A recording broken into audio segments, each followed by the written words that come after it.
El Centro Virtual Isaacs de la Universidad del Valle presenta La Palabra en Radio, un espacio para la literatura, el arte, la cultura, la poesía, novedades editoriales, charlas con escritores. La Palabra en Radio, domingos 10 de la mañana por Univalle Estéreo. Dirige y presenta Darío Henao Restrepo. La Palabra en Radio.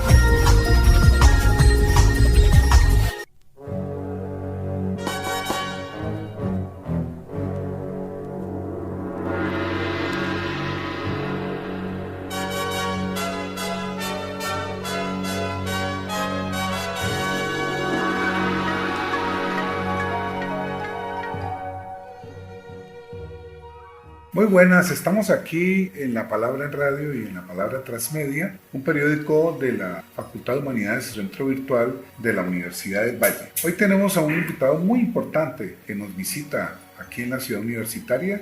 Estamos hablando del abogado penalista Guillermo Puyana, que además es presidente de la Asociación de Amistad Colombo-China y con el que venimos teniendo una serie de proyectos porque hemos constituido el capítulo de la Amistad Colombo-China en Cali y estamos trabajando pues de la mano con el capítulo nacional. Estuvimos recientemente en Barranquilla y queremos aprovechar, doctor Guillermo, su presencia aquí en Cali para que hablemos un poco de China y de los proyectos que se están desarrollando en nuestro país en cuanto a ampliar las relaciones de Colombia con China, la amistad, el intercambio cultural, científico, comercial. Y en primer lugar, pues la pregunta es, ¿cómo estamos en ese proceso de las relaciones con China, dijéramos, en cultural, en lo comercial y en la parte científica y tecnológica que es tan importante? Bueno, muchas gracias Darío por la invitación a este programa. A ver, yo creo que para poder explicar el estado actual de las relaciones colombo-chinas y su proyección, lo que hay que recordar cuáles son las palabras en la felicitación que le envía el presidente Xi Jinping al presidente electo Gustavo Petro. En esa carta se habla de que las relaciones colombo-chinas están en un estado de madurez para empezar una nueva era e invita al gobierno electo a que se impulse la cooperación práctica, la intensificación de las relaciones en todos los campos, y yo creo que eso es lo que marca mucho, digamos, el entendimiento de esas relaciones. Las relaciones colombo-chinas se establecen en 1980 y durante una etapa muy prolongada lo que dominó ahí fue el diálogo político y el intercambio cultural y académico. En los últimos 10 años se empezó a volver importante el tema económico porque Colombia pues ha ido diversificando sus relaciones con China en la medida en que también China crece, pero eso no obedece necesariamente a una estrategia de altísima expansión de las relaciones económicas como la que tiene Chile o la que tiene Perú. Yo creo que eso es lo que hace falta. En todo lo demás las relaciones son bastante buenas, bastante sanas. En el intercambio cultural, el intercambio académico, desde el punto de vista de las becas, yo creo que Colombia tiene que hacer un esfuerzo muy grande para acceder a un número mayor de becas de las que ofrece el gobierno chino, que son 500.000, y Colombia accede a menos de 100 de esas becas. Pero el intercambio cultural es muy dinámico, lo vimos durante la pandemia. La oferta cultural de China en Colombia es incomparable con cualquier otro país. La cantidad de puestas en escena y de recursos virtuales que se pusieron a disposición del público en teatro, en poesía, en películas, es muy diverso.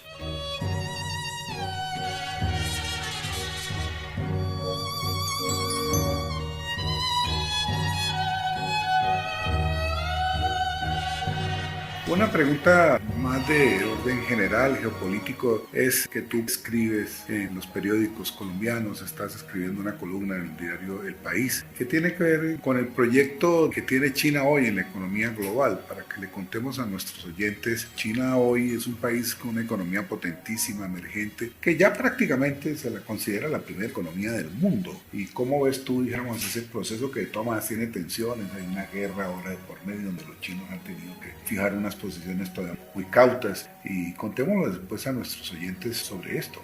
China es un país que surge como República Popular China, como la entidad política que es hoy, en 1949, y en ese momento la fundación de la República Popular China, sin haber sido un gran acontecimiento económico, sí es un gran acontecimiento político y social en el mundo. En ese momento el 25% de la humanidad se declara independiente de cualquier esfera de poder que los haya dominado antes. los rusos en su versión soviética. Pero ese acto de independencia política pues fue de enorme significado, y después de eso lo que uno ve en la historia de China, de la relación con China con los países del mundo, es tratar de construir un sistema de gobierno internacional equitativo y democrático, que incluye naturalmente el acceso de China a las Naciones Unidas. Yo creo que después lo más importante que va a venir para China y para el mundo es el proceso de descolonización en África y en Asia. Eso hace que ingresen una cantidad de países soberanos que antes eran colonias, y eso va configurando lo que los chinos llaman la nueva era de las relaciones internacionales. Son realidades políticas que van a llevar a que China recupere su representación en las Naciones Unidas, y después que se vuelva pues imposible pensar en una política exterior seria para cualquier país sin relaciones con China.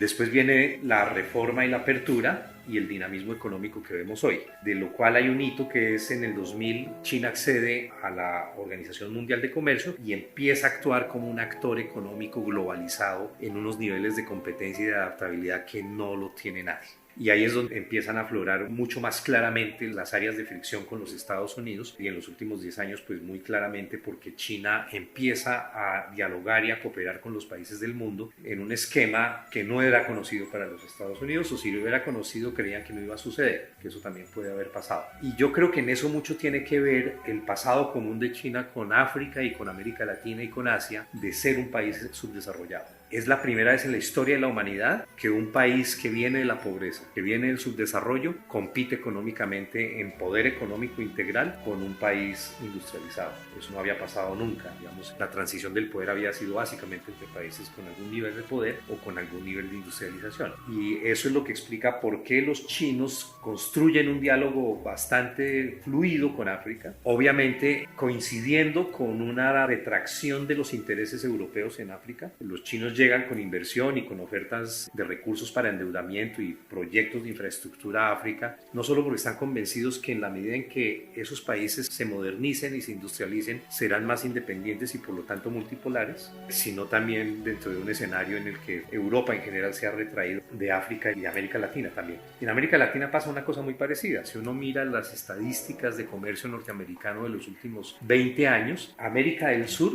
la última vez que fue superavitaria con Estados Unidos, fue hace 10 años. De ahí para acá ha venido arrastrando déficit, lo que hace que para países que construyen una relación económica superavitaria con China sea muy sensato fortalecer las relaciones con China. Bueno, ahí Colombia es el país que, dijéramos, comparado con Brasil, con Argentina, con Chile, con México, con Perú, pues estamos todavía con mucho por crecer en la economía con China, en nuestros intercambios, para que nos cuentes tu perspectiva y cuáles son como las áreas en las que Colombia tendría más posibilidades de crecer desde ahora en sus relaciones comerciales, industriales y de cooperación con China.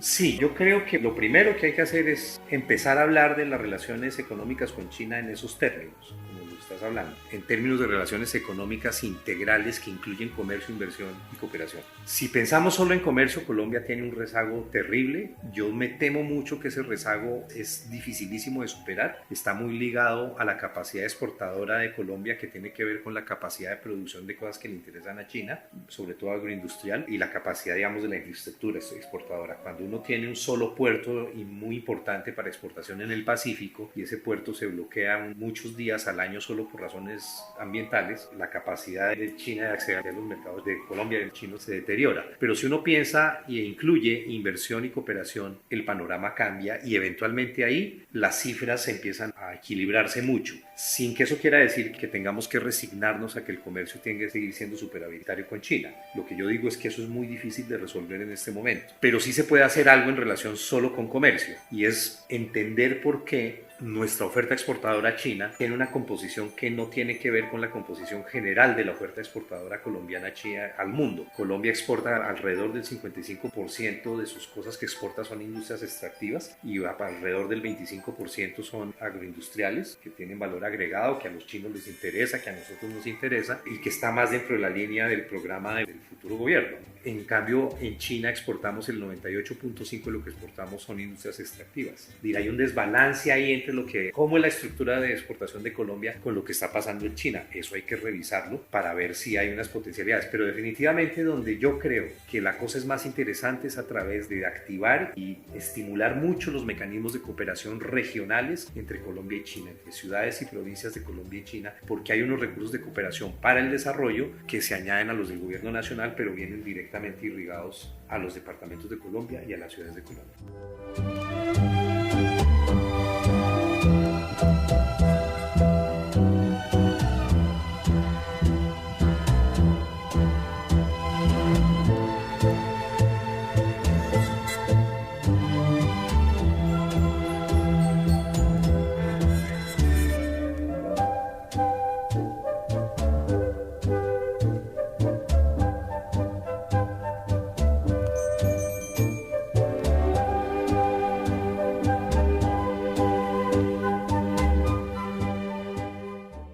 Bueno, hablando de todos esos asuntos de cooperación, intercambio, hay un tema que es clave y que hace parte de la propuesta del gobierno de Gustavo Petro, que es el de la producción de energías limpias y cambiar el modelo extractivista, ir hacia un modelo de producción de energías limpias. En eso creo que con China podemos tener mucho que cooperarnos y ayudarnos para que hablemos de eso.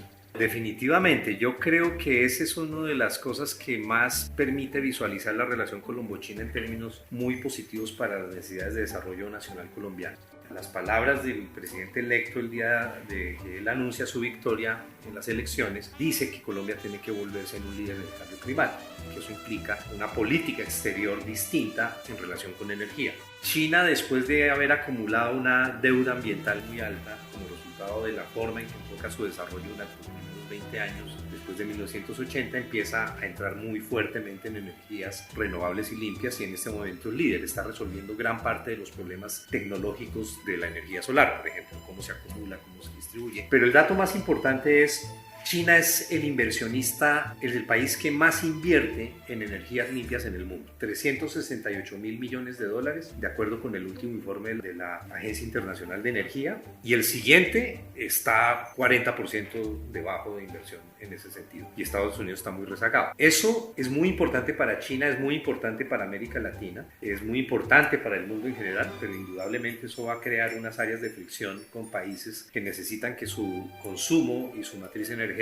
de alguna manera se preserve como está, y China pues está dando pasos aceleradísimos así al punto que ya no es un gran comprador de carbón en el mundo como pasaba hace 5 años. Eso que comenta es muy importante y muy promisorio para el caso colombiano, porque es el campo en el que vamos a entrar. Y aprovecho para que ampliemos un poco más el tema de las relaciones a partir de las regiones. En la reciente Semana China, el tema fue la ciudad, el urbanismo, y hay una política que me parece muy inteligente y muy apropiada, que es la de buscarle ciudades hermanas a nuestras ciudades colombianas con China. Hablemos de eso y la significación y la importancia que eso tiene. Desde hace 3 años, la Asociación Colombo-China reformuló la semana universitaria como una semana que tenía que desarrollar un eje temático alrededor de un tema de China vinculado a las necesidades de desarrollo de Colombia, para enriquecer un poco el análisis y el debate y ir más allá de las cosas de cultura, comercio y geopolítica. Y en ese sentido, la primera semana fue educación y tecnología, el año pasado fue agricultura y este año fue desarrollo urbano y planeación. ¿Qué tiene de importante eso? Que son temas que le interesan a los gobiernos nacionales y regionales. Y eso se ha visto que en la Semana Colombo-China se ha convertido en el foro académico y científico de más alto nivel en Colombia. Yo creo que uno de los más importantes de América Latina, organizados por entidades de la sociedad civil, pero en Colombia específicamente nos ha permitido que a esos debates, agricultura, educación o planeación, se integren ciudades colombianas y ciudades chinas. Y en este año, en el foro que se acaba de cerrar el 30 de junio en Barranquilla, que empezó en Bogotá, en el Club El Nogal, hubo intervención de 3 alcaldes chinos que son muy importantes, que son Tianjin, Chongqing y Nanjing, que para que se tenga una idea de qué significado tiene haber tenido esos 3 alcaldes en un evento, es como si uno tuviera los alcaldes de Washington, Chicago y Nueva York en un solo evento. Es muy, muy, muy importante. Y el mensaje de ellos es: queremos estimular y profundizar la cooperación con nuestras ciudades hermanas. Estaba el alcalde de Tianjin, que es ciudad hermana de Cali. Y vuelvo entonces a lo que hablaba al principio. Hay que leer bien esa carta de Xi Jinping, porque Xi Jinping dice: queremos avanzar con Colombia en la cooperación práctica.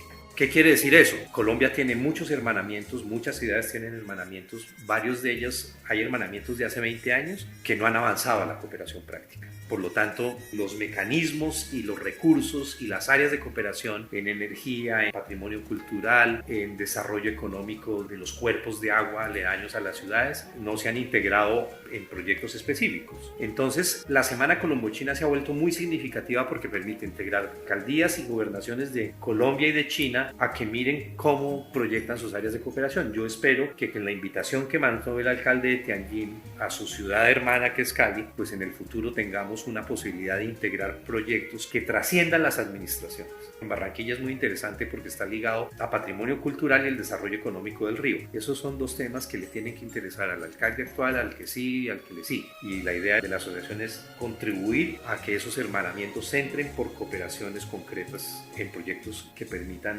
visualizar esas relaciones a muy largo plazo, independientemente de la administración que esté.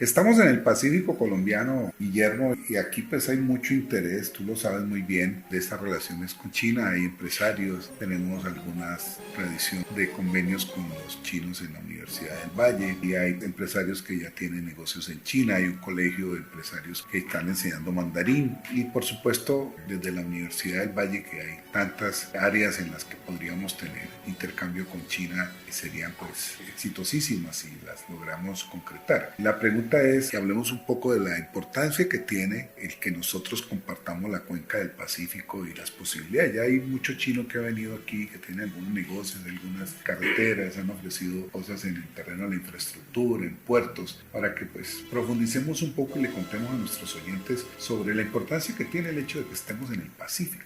La cuenca del Pacífico es la zona de mayor dinamismo económico del mundo y donde está la mayor población del mundo. Dicho eso, Colombia ha tenido enormes dificultades históricas para desarrollar su identidad del Pacífico. La incidencia de la pobreza en los departamentos del Pacífico colombiano pues habla por sí sola de la incapacidad de desarrollar esa identidad e integrarnos con la región más dinámica en términos económicos del mundo. Precisamente la evolución de las relaciones con China, así sean un poco inerciales, han puesto en Colombia desde hace 10 años una realidad innegable, y es China se volvió nuestro segundo socio de exportaciones y nuestro primer socio de importaciones. Es la primera vez que un país del Pacífico asiático, que nosotros tenemos una relación tan profunda y tan intensa con un país del Pacífico asiático. Ni cuando la inversión y el comercio con Corea y Japón fueron muy importantes llegaron al 10%, ni al 5%. Entonces es con China con quien realmente estamos desarrollando esa identidad nuestra. Y no hay que olvidar que además compartimos un pasado de subdesarrollo y de condiciones de dependencia que China ha superado muy claramente. Por lo tanto, esa relación con China, no solo porque los hechos son ya tosudos, pues cómo no tener una política o una integración más fuerte con este país que es nuestro primer socio de importaciones y nuestro segundo socio de exportaciones, sino porque además compartimos esa historia. Y tratar de dar los pasos adecuados, por ejemplo, con que Colombia se integre a la iniciativa de la Franja y la Ruta e identifiquemos cuál es la infraestructura productiva que los chinos pueden ayudar a construir para que tengamos las capacidades que hoy tienen Ecuador, Perú o Chile. No, Chile es un poco el mito a superar, es muy difícil, pero esa identidad del Pacífico tenemos que desarrollarla de manera muy integral, y yo creo que la relación con China pues marca la pauta. Nunca había pasado, jamás habíamos tenido un socio comercial del Asia-Pacífico que fuera nuestro segundo socio comercial, y nunca había pasado que Colombia fuera el primer destino de inversiones de un país asiático en esa magnitud como la tenemos con China. ¿Qué hay que hacer? Yo creo que lo primero que tiene que hacer el gobierno del presidente electo Gustavo Petro es tomar una decisión sobre la adhesión de Colombia a la iniciativa de la Franja y la Ruta. El presidente Duque fue a China, dijo que iba a formular una propuesta mejor para hablar de la cooperación práctica. Esa propuesta pues no terminó de formularse en este gobierno. Y esa es una decisión crítica porque por ahí vienen muchos más recursos para inversión en la infraestructura productiva, porque eso es lo que a los chinos les interesa. Crear una red de infraestructura de distribución y transporte de carácter productivo en los países que se adhieran a la iniciativa.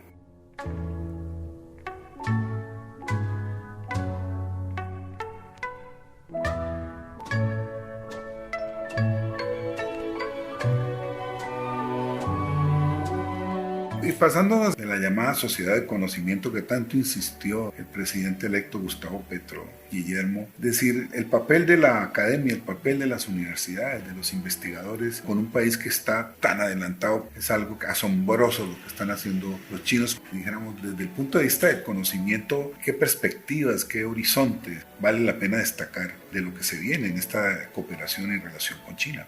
Bueno, yo creo que ahí yo recojo unas palabras de los chinos mismos, y es: la oferta de cooperación de China con países como Colombia no tiene límites. Los límites vienen de nuestras propias limitaciones y de nuestras capacidades de hacerlo, y de alguna manera también de presiones de otros países que están interesados en que las relaciones colombo-chinas no se profundicen. Eso, digamos, no lo ocultan, no es un secreto, pues, que Estados Unidos, digamos, es muy franco y muy en pasear por América Latina, no tanto hablando de cooperación, sino de que por favor no cooperen con China. Una frase de un ex embajador chileno en China. Dicho eso, yo creo que lo que hay que hacer es fortalecer las capacidades de bilingüismo de Colombia para que más muchachos y muchachas, estudiantes universitarios, accedan al programa de becas en China. Nuestro acceso es muy bajo en ese sentido, y que eso se vaya hacia áreas del conocimiento que después permitan replicar en Colombia, cuando ellos regresen, en más capacidad científica y tecnológica. La estrategia china de oferta educativa tiene interesante, y es que no significa un drenaje de conocimiento de los países en desarrollo, como sí pasa en Europa y Estados Unidos. Los chinos estimulan que la gente, una vez se forma allá, regrese a sus países, porque lo que más le interesa a los chinos es la gente que vivió allá y se formó allá, hablando en sus países de qué fue lo que vio allá. Eso es, digamos, de la esencia del programa educativo y cultural. Y por eso el porcentaje de africanos que regresan después a sus países, poner en práctica lo que conocieron y hablar si es verdad o no lo que en los medios internacionales se habla de China, pues se vuelven realmente en embajadores del intercambio y del conocimiento. Y China está dando unos pasos tan acelerados hacia la cualificación no solo de su economía, sino también de su sistema educativo, que o empezamos ya a mejorar esas capacidades de los colombianos y las colombianas a acceder a las becas chinas, o nos vamos a quedar rezagados, porque claramente en la medida en que las universidades de alto nivel en China cada vez más entran en el ranking de las 100 primeros del mundo, sus requisitos de acceso también se están volviendo más difíciles, y nosotros no podemos seguir con los niveles de bilingüismo que tenemos, que son de aprendizaje relativamente tardío. Hay casos excepcionales como el que cuentas del colegio de acá de Cali, pero ojalá hubiera muchos más colegios que el chino se empezara a aprender, no desde secundaria, desde primaria, porque cuando los colombianos llegan a competir por las becas chinas, pues lo que se encuentran es con una competencia muy complicada de otros países de América Latina y de muchos países africanos que tienen integrado el chino como segunda lengua desde primaria.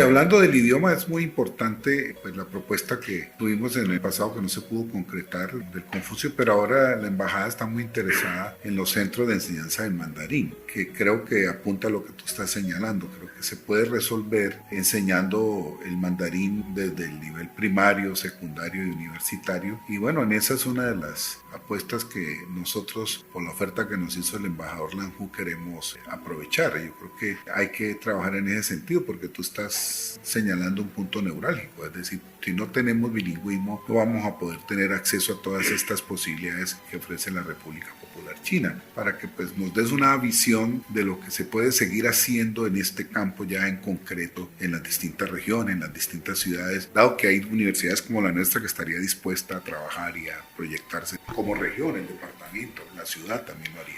Sí, mira, a raíz de la Semana Colombo-China del año pasado, que fue sobre agricultura, hubo una cosa muy interesante, y es la cantidad de conocimiento de investigación agrícola que acumulan las universidades públicas colombianas. Y ahí se empezaron a activar una serie de mecanismos de cooperación, pero pensando ya, digamos, en la posibilidad de términos de bilingüismo como español-mandarín se integre a los programas educativos, creo que Colombia tiene que ampliar la cantidad de universidades y colegios que ofrecen ese bilingüismo, pero creo que hay que enfocarse en una cosa, y eso tiene que ser una labor de ambas embajadas, la de China y la de Colombia, y es entender la integridad del programa chino de bilingüismo, sobre todo en aquellas cosas que los chinos llaman mandarín más agricultura, por ejemplo. Los chinos tienen un programa que es muy interesante, que impacta muy fuerte temas como la pobreza rural, que es montar en escuelas rurales campesinas programas de bilingüismo con ciencias agropecuarias chinas. Esos estudiantes de ahí después acceden a becas en China y después regresan a sus sitios, pero son agricultura más mandarín, o puede ser prácticas ancestrales de pesca más mandarín. ¿Ves? Son ofertas que trascienden los intereses de las zonas urbanas y están orientados hacia sectores que no están vinculados a los programas de bilingüismo en general, pero mucho menos a los de mandarín, y están ligados a necesidades de desarrollo que son además totalmente compatibles con lo que le interesa al presidente electo y a la vicepresidenta electa. Lo digo intuitivamente. Los chinos tienen unos desarrollos interesantísimos en la recuperación de prácticas ancestrales de pesca en los deltas de los ríos de China, y han vuelto gran parte de esas prácticas, por ejemplo la pesca nocturna de camarón, patrimonio nacional cultural de China o de la humanidad. Tienen mucho que hablar. Los chinos el año pasado cumplieron 100 años de la fundación del Partido Comunista, pero ese mismo año declararon la derrota de la pobreza rural y están muy interesados en compartir sus experiencias y sus conocimientos sobre cómo se logra eso en un país que en 1949 tenía unos índices de desarrollo humano peores que los de Colombia.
Para acá vamos cerrando esta interesante entrevista con el doctor Guillermo Puyana, presidente de la Asociación Colombo-China, que vivió en China, que se formó en China, que conoce el mandarín. Decirte de algo que nos interesa ahora en la Universidad del Atlántico, la Universidad del Valle, como un proyecto de nación, pero que vamos a vincular investigadores, que es el proyecto de Río Magdalena, Río Cauca, que es una bicuenca en la que está buena parte de la economía y de la población colombiana, con todos los problemas que tú sabes que tenemos y en los cuales China nos puede ayudar muchísimo. Vamos a tener un congreso y vamos a hacer un programa que seguramente va a estar de la mano de muchos de los proyectos del gobierno de Gustavo Petro. Bien, en Barranquilla, el cuidado que han tenido los chinos en esta parte de la seguridad hídrica, la conservación de los ríos, la recuperación medioambiental, porque ahí China puede apoyarnos muchísimo, digamos, en este proyecto nacional que es recuperar y desarrollar el río Magdalena y el río Cauca, que está muy mal, entre otras cosas. El Cauca está prácticamente moribundo. Si no le metemos la mano al Cauca, y el Magdalena en buena parte también, porque la mayor contribución al Magdalena desde la situación que vive, el 50% según los expertos, se los tributa el río Cauca, que está muy mal. Entonces, digamos que ahí hay un proyecto importante. Yo creo que China puede apoyarnos mucho, y pues para cerrarnos de tus opiniones, y además agradecerte la gestión de que podamos contar con expertos chinos en este tema.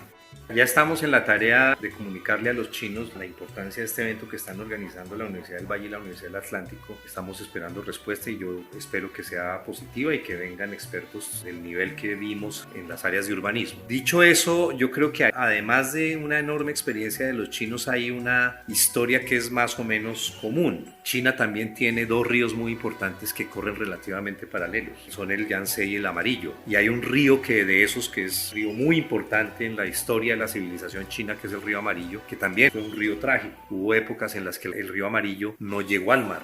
por los problemas de sedimentación y de sequía, etcétera, etcétera. Y en la historia china, lograr que el Yangtze no se inunde y destruya los cultivos aguas abajo, o que el río Amarillo no se seque, hizo parte de la legitimidad del sistema político imperial en la China antigua. El que lograba controlar las inundaciones del río que no fueran tan catastróficas era un buen emperador. Pero los chinos tienen una diferencia, no tienen esta exuberancia tropical que tiene Colombia en agua. Y para ellos lograr tener agua y controlar los ríos era un desafío todavía mucho más complicado. Lo lograron hacer, como te decía, en los últimos años los chinos están saldando sus deudas ambientales generadas durante la primera fase de reforma y apertura. Y dentro de eso, la concepción de los ríos como corredores ambientales y económicos es muy importante. En China está pasando una cosa que está pasando en casi todo el mundo, y es una reconciliación de las ciudades con sus ríos. Nosotros tenemos una tarea pendiente grandísima que hacer, y como los chinos vienen de unas condiciones objetivas geográficas y ambientales e hidrológicas tan restrictivas para ellos, lo que ellos han desarrollado en tecnología, en la planeación urbana para crear ciudades esponja y una cantidad de otras cosas que la entienden mucho más los expertos, digamos, yo solo las puedo enunciar, no las puedo explicar con solvencia. Es una experiencia que tenemos que entender, y de ahí la importancia de que a ese foro y a ese congreso se vinculen las ciudades chinas, porque realmente tienen mucho que decir.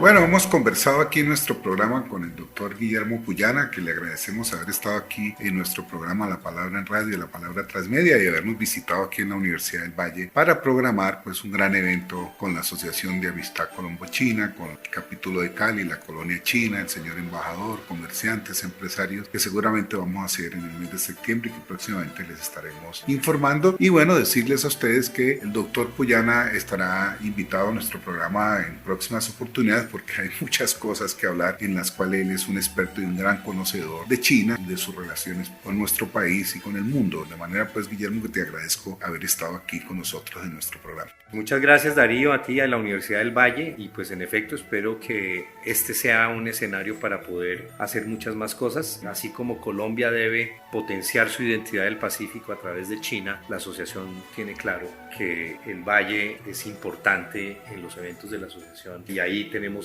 unas áreas de cooperación inmensas. Muchas gracias.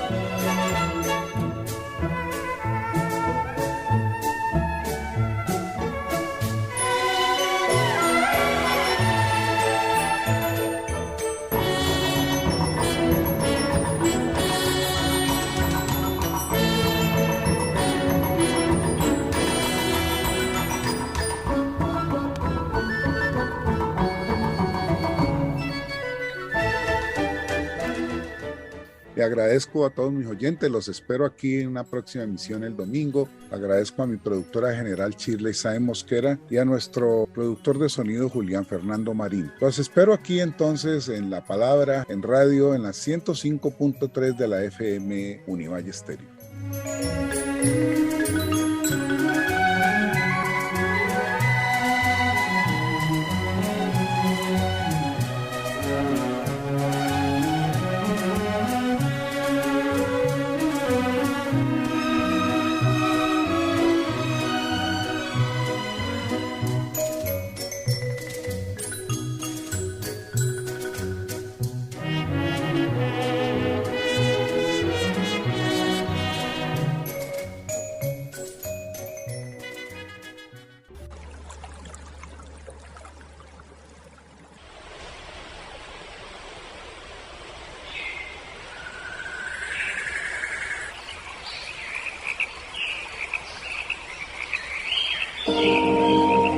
El Centro Virtual Isaacs de la Universidad del Valle presenta La Palabra en Radio, un espacio para la literatura, el arte, la cultura, la poesía, novedades editoriales, charlas con escritores. La Palabra en Radio, domingos 10 de la mañana por Univalle Estéreo. Dirige y presenta Darío Henao Restrepo. La Palabra en Radio.